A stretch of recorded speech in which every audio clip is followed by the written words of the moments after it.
Guys, Assalamualaikum warahmatullahi wabarakatuh. Aku Rita Yunita. Aku sedikit mau sharing tentang gimana sih caranya jadi babysitter buat pemula. Oke, langsung aja kita bahas.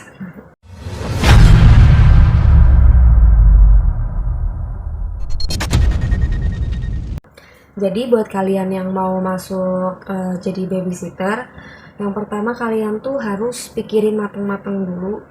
Aku beneran gak sih mau jadi babysitter atau aku mau cari kerjaan baru? Kalau kamu mau cari jadi babysitter, kamu harus cari PT atau yayasan atau penyalur yang bakal mencarikan kamu bos ya. Jadi kamu harus cari banyak di website atau di Facebook atau di sosial media, kan sekarang banyak ya.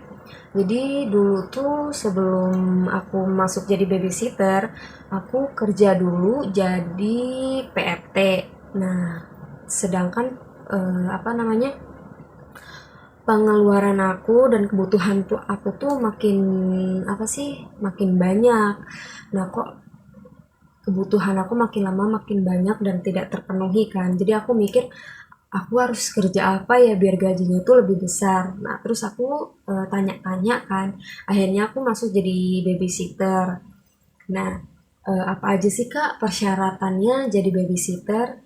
Babysitter itu persyaratannya cuma KTP, KK, sama ijazah terakhir, pendidikan terakhir. Terus kalian tuh kalau misalkan mau masuk PT, kalian tuh harus pikir-pikir dulu. Jadi jangan sampai kamu udah daftar, terus kamu tiba-tiba aku nggak pengen keluar deh, aku nggak kayaknya nggak mau lanjut. Jangan, nanti kamu bakalan kena denda sama PT itu tersendiri.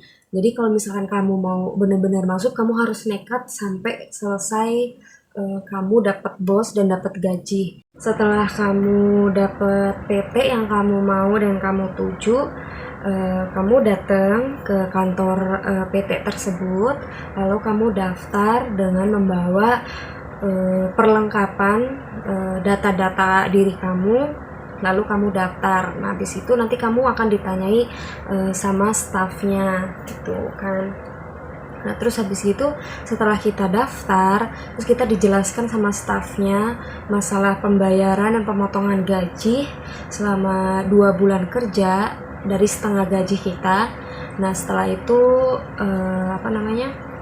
Kamu bakalan dikasih tunjuk buat tempat kamu nanti nunggu job dan pendidikan. Jadi sebelum kamu apa namanya? Sebelum kamu dapat bos, jadi kamu tuh harus pendidikan dulu, harus belajar dulu gimana caranya bikin susu, gimana caranya memandikan bayi.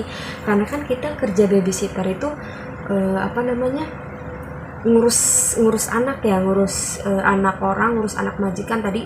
Jadi nggak sembarangan kita ngurusin adik kita di rumah atau ponakan kita. Jadi nggak sembarangan gitu guys. Nah, jadi kita bakalan eh, dididik dulu. Habis setelah itu kayaknya nggak lama deh belajarnya. Itu waktu itu kalau aku cuma 3 hari cara mandiin bayi sama cara bikin susu. Habis itu cuma 3 hari. Setelah kita belajar itu 3 hari, kita balik lagi ke yayasan sampai nunggu job. Nah, setelah itu staf yayasan kan bakal nyariin bos ya, atau bos bakal nyari kita gitu. Jadi kita cuma nunggu itu di yayasan, cuma makan tidur gitu doang tanpa dipungut biaya lah gitu. Jadi kalau misalkan kamu nggak punya uang atau nggak punya bekal, nggak apa-apa, karena kan dia kan di PT itu udah nyediain makanan biasanya. Jadi kalian harus pintar-pintar pilih PT, dan jangan kamu pilih PT itu asal ya guys ya, karena di sini tuh sekarang tuh banyak banget PT yang abal-abal yang kerjaannya tuh mintain duit kamu. Jadi kamu harus hati-hati milih PT gitu. Jadi setelah kamu nunggu job, kamu bakalan dipanggil sama stafnya buat interview bos tersebut gitu. Setelah interview baru kamu kerja. Biasanya di yayasan tuh nunggu sampai se seminggu atau sampai 10 hari mungkin ya, tergantung tergantung rezeki ya, tergantung apa, tergantung hoki kalian gitu. Jadi sebelum kalian masuk ke yayasan, kalian harus pikir-pikir dulu, harus milih PT mana yang bakal kamu masukin. Terus dan kamu harus pendidikan dulu. Selama kamu belum dapet bos abis pendidikan, baru kamu nanti bakalan di apa sih, dipromosiin sama yayasan buat mencarikan bos, atau biasanya tuh banyak bos yang nyari babysitter buat ngurusin anaknya gitu.